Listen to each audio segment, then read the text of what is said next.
Hello, everybody. Global warming skeptic here, and time to dig up another pile of secular bullshit.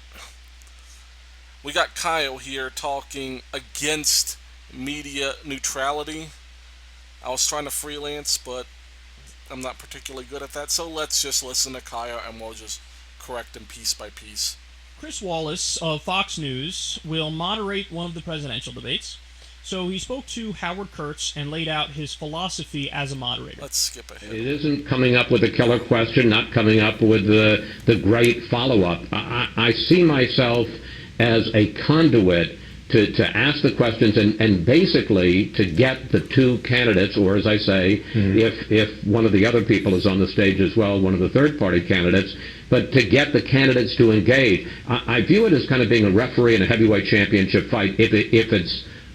If it succeeds, when it's over, people will say, you did a great job. I don't remember you ever even being on the stage.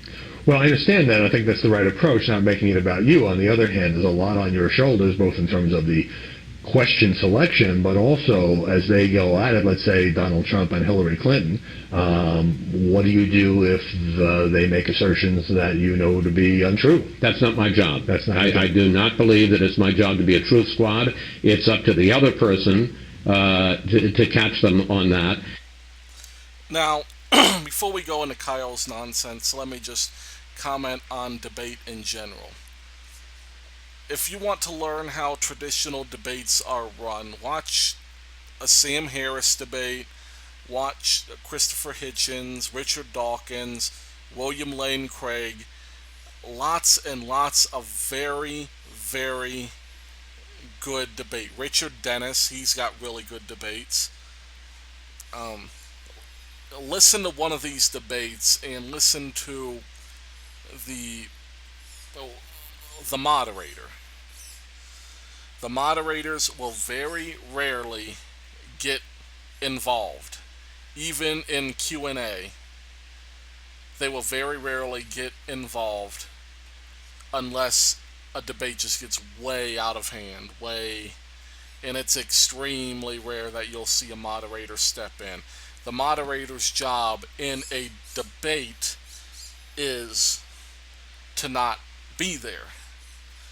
Now, it's going to be a little bit different in a presidential debate because you have so much engagement with one another, and that's good. But the rules of debate should be the same. And on the broader topic of journalism, which in a free society is similar to debate, journalists, their job is to report the news and let the pundits be the ones to sort out who's right and wrong, fact check. You have your think tanks and you have your various entities doing all this analysis on the news being reported. The problem with the media, and the reason why most Americans do not trust the media, is because the media is too partial. We know that Fox News is biased. They're all pundits, even the anchors. Same thing for MSNBC. We know they lean establishment left because they're all pundits. You don't see neutrality. You don't see, this is what the news is, this is what people are saying, without the spin of the anchor, whatever you call them. And this is becoming problematic because watch state-run media from North Korea or from China. Listen to state-run media that's translated. You'll get a lot of news. If you know where to look, they have the stuff online from state-run media that's translated. And you'll see that their media is a more extreme version of our media, where it is very charged, very opinionated media that does not report the news, does not merely report the news, but puts the various state-sponsored spin on it. What we want and why the media is not trusted and what the media can do to gain our trust again is what Chris Wallace said. We need a media that we can trust to not be biased toward one side or the other. And that's important. That's really important. We need to get back to that. Here's another thing to listen to. Listen to, there's two very good debates to listen to off the top of my head. The 1960 Richard Nixon versus John F. Kennedy debates, quite possibly the best presidential debates ever held, and even, I would argue, ranks pretty far above average in terms of debates in general. Listen to their debates. Listen to the moderator action. You'll see the moderators do not step in. The moderators do not step in. Candidates are respectful. There's less emotionally charged nonsense on stage from the crowd, from the moderators, any of that. And that's what we need to get back to, because we're losing that. But anyhow, let's hear what Kyle has to say. It's not my job to be a truth squad. Yeah, that's exactly what your job is. If I had to describe your job with one phrase, that would be it. You're a truth squad. The whole point is, dipshit number one says some factually incorrect stuff. Say, hey, you're wrong. Here's the truth. Dipshit number two says some factually incorrect stuff. No, that's inaccurate, and let me explain why. And then you continue. No, this is so sad. Look at what's happened to media in the United States. And a lot of this, not that it began with Candy Crowley, but it got worse with Candy Crowley. When Candy Crowley dared to fact-check Mitt Romney in the middle of a debate, the right wing universally melted down and all came out anti-truth. They're like, no, the job of the moderator is not to fact-check and make sure that everybody knows the truth. The job of the moderator is to bend over backwards to serve our candidate, because our candidates lie a fuck-ton more, so they should shut the fuck up. No, and I just want to play that because I pretty much already said his position. But, no, Kyle. That's the dumbass's version of quantifying the responsibilities of a debate moderator.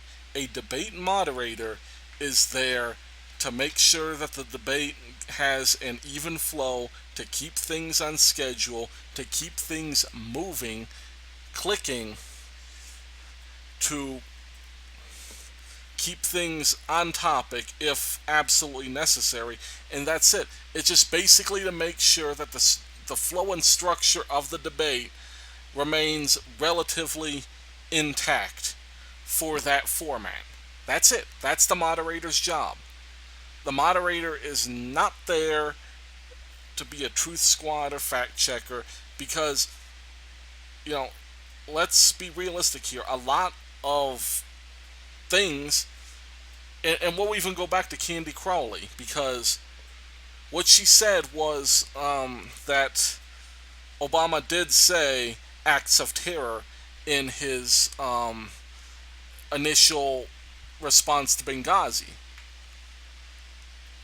And there are two perceptions of that statement.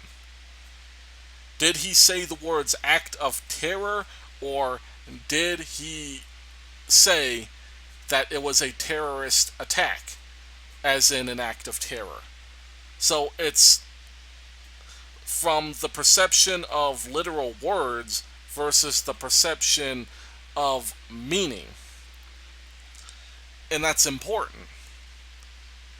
That's the problem when you have a moderator that gets involved. And since Candy Crowley got involved, she influences the perception of the audience, as well as stalls the debate between Romney and Obama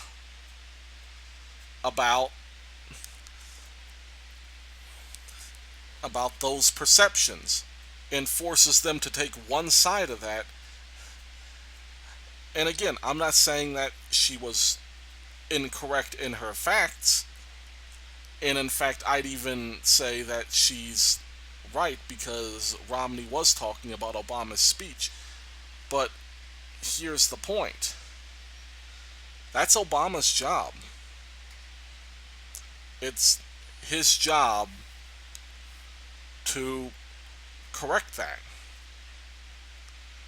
And so, again, we don't want state-run media in the United States. We don't want it. We want to be able to decide for ourselves who is right and who is wrong. The reason the media is not trusted is because of this. What the media can do to be trusted is to be more objective. And for Kyle to say that this is something new, this is brand new information that, like, oh, now the media is just trying to go neutrality. No, that's how they used to be. The media was directed toward more highly educated individuals back then than now. Of course, it also appealed to different demographics. Now, a lot of the media appeals to, they're trying to appeal more to the core TV demographic. I believe it's the 18 to 34 or 25 to 34 or something. The demographic that all the television stations are going for, and the big basis for Nielsen ratings. But the point is, and that generation, by the way, is far less educated than the parents and grandparents of that generation. But here's the thing. Neutrality creates debate, creates intellectual discourse, and decreases flag-waving nonsense that is partisan. That's why the media doesn't have our trust, because they contribute to that. They create this charged division, emotionally charged division. It's a difference in ideas, but it's more than a difference in ideas. It's the difference in labeling. It's a difference in identity. And we have to get away from that, but apparently Kyle's not with me. Thanks for listening. God bless.